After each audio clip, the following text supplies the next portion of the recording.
नमस्कार। आज हम डॉक्टर रामकुमार वर्मा की प्रतिशोध एकांकी की समीक्षा करेंगे।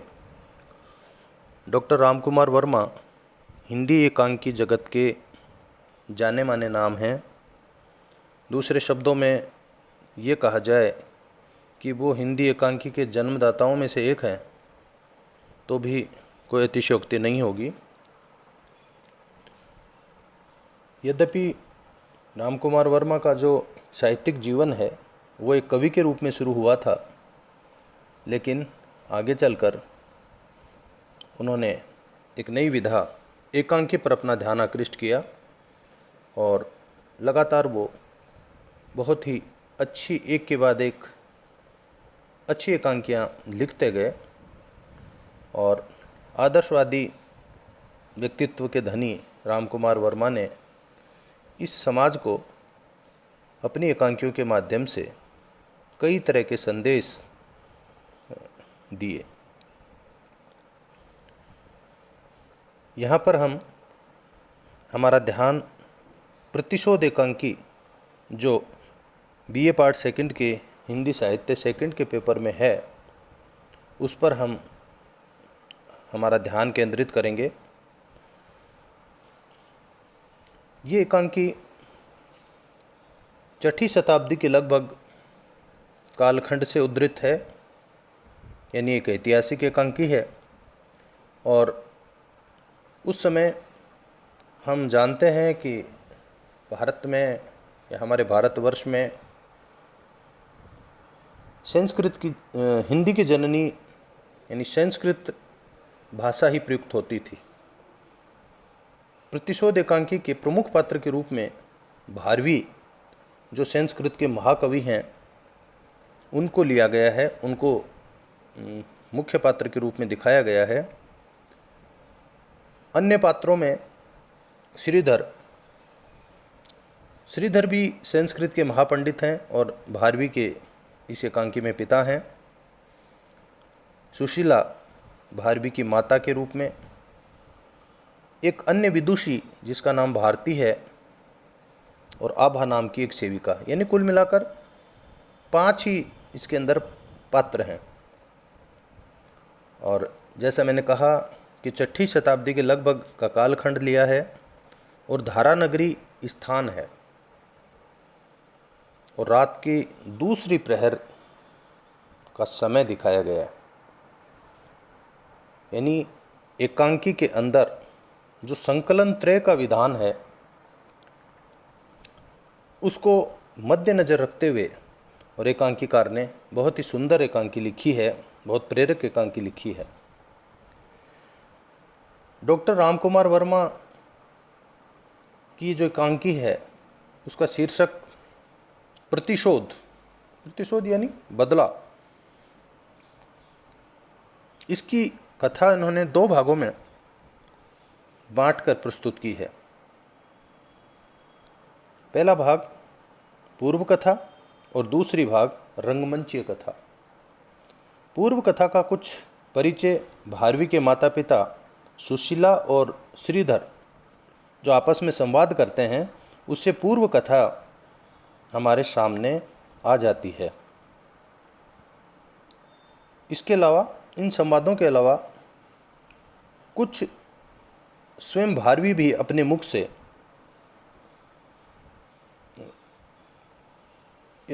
पूर्व कथा के बारे में वर्णन करते हैं।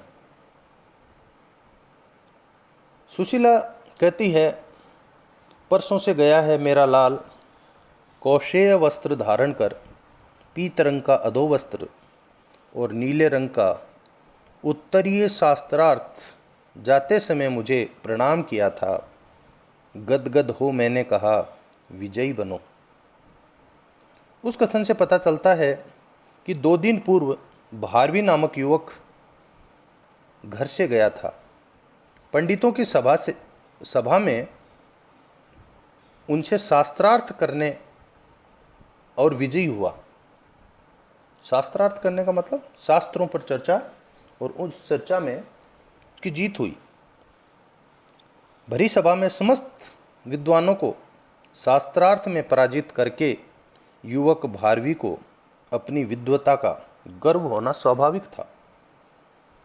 पिता ने अपने पुत्र को विजयी होते देखा तो उन्हें वास्तव में प्रसन्नता हुई, परंतु जब उन्होंने पुत्र के गर्व भाव को लक्ष्य किया तब ये सोचकर वो चिंतित हो गए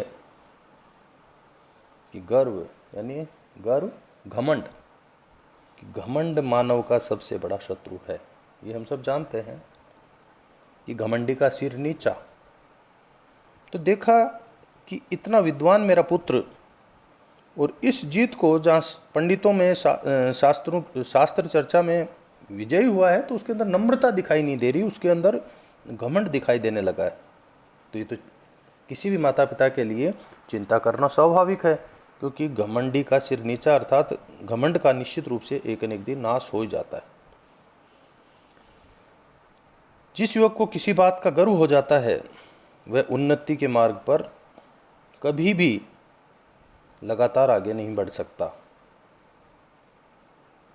अजय विजय पुत्र भारवी के गर्व का खंडन करने के लिए उन्होंने उसी सभा में पुत्र को उग्र रूप में ये कहकर ताड़ना दी कि तू महामूर्ख है, दंभी है, अज्ञानी है आदि।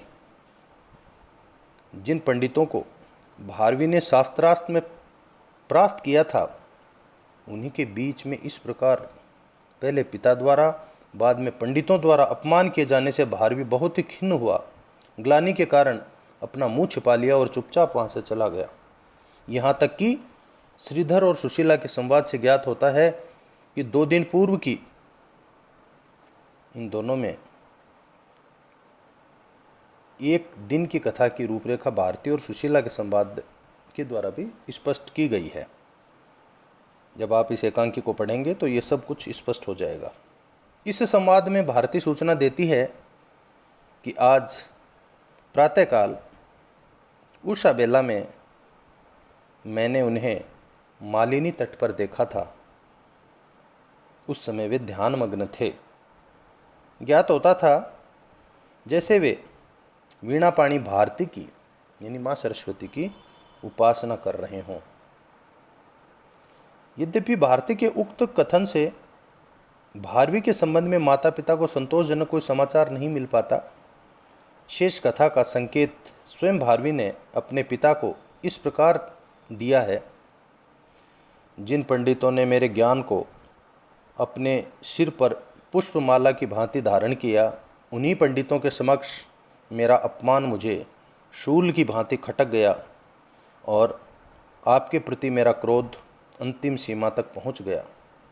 मैं पूरे 8 प्रहर तक मन ही मन जलता रहा। फिर मैंने यही ठीक समझा कि मैं पिता के जीवन को ही समाप्त कर दूं। मैंने पैनी तलवार चुनी, पैनी तलवार यानी धारदार तलवार चुनी। मैं संध्या से ही घर के कोने में छिपा हुआ था। दबे पांव आकर आपकी गर्दन पर यह तलवार रख ही देने वाला था, यानी आपकी मैं हत्या कर ही देने वाला था। भारवी ने अपने उक्त वक्तव्य में छुटी हुई कथा के साथ साथ अपनी वह योजना भी बता दी।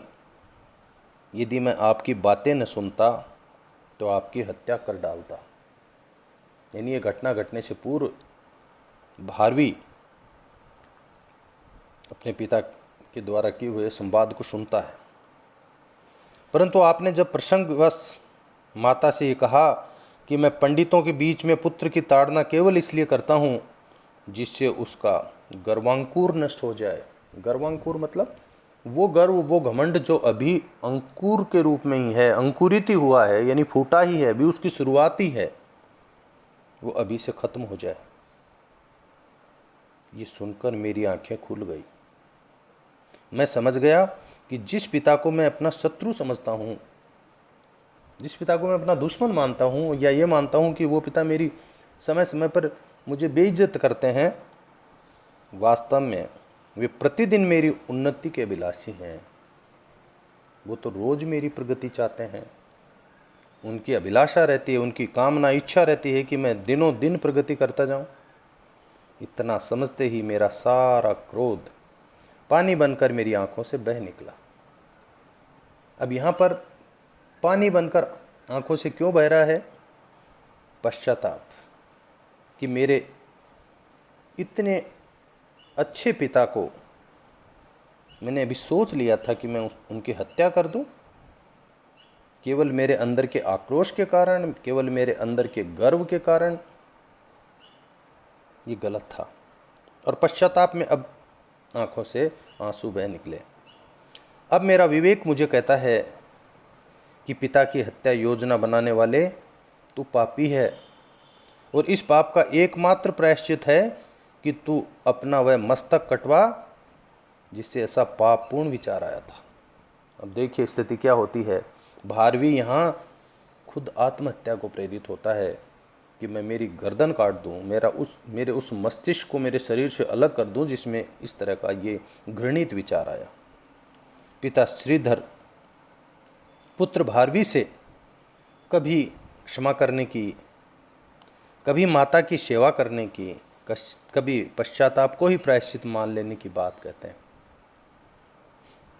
कभी तो कहते हैं मैंने क्षमा कर दी, मेरे मन में इस तरह का कोई विचार नहीं है।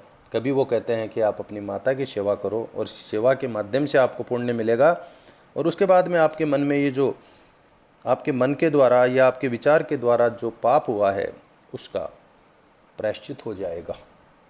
अंत में श्रीधर कहते हैं कि तेरे लिए उपयुक्त दंड है 6 मास तक ससुराल में जाकर सेवा करना और झूठे भोजन पर अपना पालन करना। पहले ससुराल में जाकर रहना अपने आप में एक सज़ा मानी जाती थी। वहाँ जाकर सेवा करना उल्टी स्थिति, जबकि ससुराल में स्वयं की सेवा की जाती है, यहाँ सेवा वो कर रहे हैं। और साथ ही और आगे की जो शर्त है कि झूठे भोजन पर अपना पालन करना। आपको वहाँ पर झूठे भोजन पर रहना है। वो भोजन जो बच जाए लोग खाकर छोड़ दें, उस पर ही अपना जीवन चलाना। भारवी अपने आप से प्रतिशोध लेने जाता है। अब जो प्रतिशोध वो अपने पिता से ले रहा था, अब वो खुद से प्रतिशोध लेना जाता है। एकांकी की ये कथा घटना प्रधान नहीं, विचार प्रधान है। यानी हम किसी भी तरह के इस तरह के जो घृणित विचार आते हैं या जो आक्रोश के विचार आते हैं या प्रतिशोध की भावना के विचार आते हैं, उन पर हमें मंथन करना चाहिए, उस पर हमें विचार करना चाहिए और जल्दबाजी में कोई भी कदम नहीं उठाना चाहिए। श्रीधर और भारवी दोनों विद्वान और सिद्धांत प्रिय व्यक्ति हैं, इसलिए कथा साधारण बुद्धि वाले पाठकों के लिए भी सुगम नहीं है, क्योंकि इसकी जो भाषा है, जब दो विद्वान आपस में बातचीत करेंगे तो निश्चित रूप से भाषा के अंदर जो शब्द संयोजन होगा वो निश्चित रूप से उसमें प्रगाढ़ता आ जाएगी, उसमें भारीपन होगा, क्लिष्टता होगी। लेकिन जो बुद्धिमान हैं, जो थोड़ा बहुत विचार कर सकते हैं, उनके लिए ये जो प्रतिशोध एकांकी है, इसके अंदर बहुत कुछ सोचने की सामग्री है। कथा की दूसरी विशेषता ये है कि लेखक ने उसको सर्वांग रूप में प्रस्तुत किया है। पूर्व के जो भी प्रसंग हैं उनका बड़ी कुशलता के साथ परिचय प्रस्तुत किया है और इस तरह से परिचय दिया है कि एक एक पर्दा हट जाता है और एक एक रहस्य सामने आते जाते हैं। फिर भी सब बातें इस तरह से स्पष्ट नहीं हो जाती कि दर्शक की उत्सुकता ही समाप्त हो जाए। ये भी आवश्यक है। दर्शक के अंदर उत्सुक भाव रहेगा, उत्सुकता बनी रहेगी, कौतूहलता बनी रहेगी, तभी तो वो वहाँ पर मौजूद रहेगा। यदि उसे परिणाम पहले ही उसके सामने आ गया तो फिर वो कथा के अंत तक नहीं जाएगा। नाटक की कथा का अंत भी इसी कुशलता के साथ किया गया है कि दर्शक मन में अनेक विचारों को लिए हुए उठता है। कभी वह सोचता है कि भारवी जैसा कवि और विद्वान ससुराल में जाकर किस प्रकार सेवा करेगा और झूठे भोजन पर 6 महीने किस तरह से वो काटेगा। कभी उसके मन में विचार यह आता है कि भारवी का ये जो प्रायश्चित का रूप है, उसको देखकर उसकी पत्नी और ससुराल के अन्य जो संबंधी हैं वो क्या सोचेंगे। कभी उसको पुत्र विरह में बिलखते हुए उसकी माँ का जो हृदय है, कोई भी माँ अपने पुत्र को इस तरह से भेजकर खुश नहीं हो सकती, उसका ध्यान आता है, तो वह कभी कभी वह पिता जिसकी गंभीरता हमें दिखाई तो दे रही है, लेकिन उस गंभीरता में भी उसका वात्सल्य छुपा हुआ है। तो वो जो आहत वात्सल्य है उसको याद करके और स्वयं भी गंभीर हो जाता है। कुल मिलाकर तात्पर्य ये है कि जो दर्शक विचारवान हैं, जो दर्शक अपने विचारों का मंथन करते हैं, उन सब के लिए ये एकांकी की जो कथा है वो बहुत ही सुंदर, रोचक और विचारों का मंथन करने वाली है। एक आदर्श कथा के जितने गुण होने चाहिए वो सारे के सारे गुण इस प्रतिशोध एकांकी में देखे जा सकते हैं। पात्रों की संख्या बहुत सीमित रखी है और दृश्य एक ही जैसा, जिसमें परिवर्तन का कोई प्रश्न ही नहीं उठता। भाषा बहुत ही साहित्यिक लेकिन साथ साथ प्रवाहपूर्ण भी है। घटना भी कोई नहीं है जो मंच पर दिखाई नहीं जा सके। इस तरह की किसी भी घटना का संयोजन एकांकीकार ने नहीं किया है जिसको मंच पर दिखाने में दिक्कत हो, समस्या पैदा हो। इसलिए हम कह सकते हैं कि प्रस्तुत प्रतिशोध एकांकी रंगमंच की सफलता की दृष्टि से भी पूरी तरह से सफल है। और डॉक्टर रामकुमार वर्मा में जो एक एकांकी लिखने का जो कौशल है, उसका पूर्ण परिचय इस प्रतिशोध एकांकी के माध्यम से उन्होंने दे दिया है।